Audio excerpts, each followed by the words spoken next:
Now let's talk a bit about the H1N1 virus, which is known as the swine flu. Just give us a brief history of, first of all, why is it called the swine flu, even though medically it's known as H1N1 virus, and how can people catch this virus?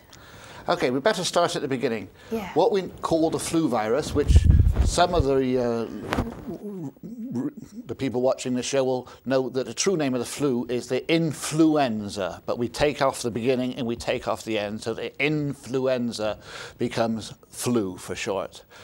The flu germ, the germ which causes flu, is a virus, which means it's a very small little organism, and it has to live in a body of another animal. Sometimes that other animal is the human, sometimes it's the bird, and if you remember, 2 years ago we were all worried about bird flu, and if you were a poultry worker and swans were dead, we all got worried because we thought that the virus which lived in birds might be changing a little bit so that it could live in humans. Mm-hmm. The experts were wrong. They were looking at birds, and the reality was they should have been looking at pigs. So the reality is that a virus which lives in pigs, normally in pigs, causes problems in pigs just the same sort of problems in pigs as it would in a human, might adapt to humans, and it would appear to some extent that that has occurred. So a virus which was in pigs to some extent has changed a little bit to infect humans. Okay, you're watching Community Time with NOOR TV and with Noorin on Community Time.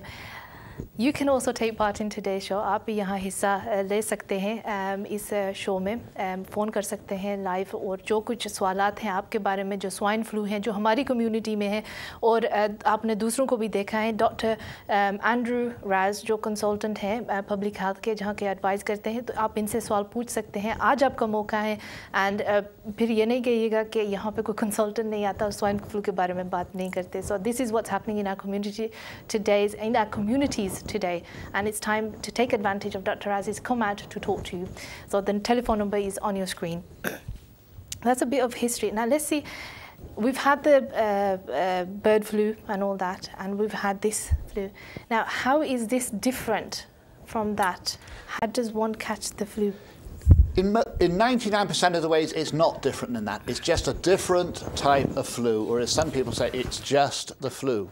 We are so aware of it and so concerned about it because the experts were worried and were even predicting that the next time we had another type of flu, it would be particularly dangerous and particularly lethal.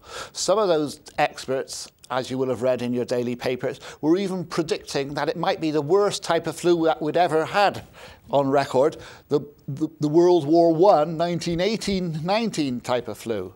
So really, there's really no difference in this flu than other flus, but the experts were thinking that it was going to be a particularly lethal type of flu. In fact, it's not. It would appear to be less lethal than that type of flu, certainly at present.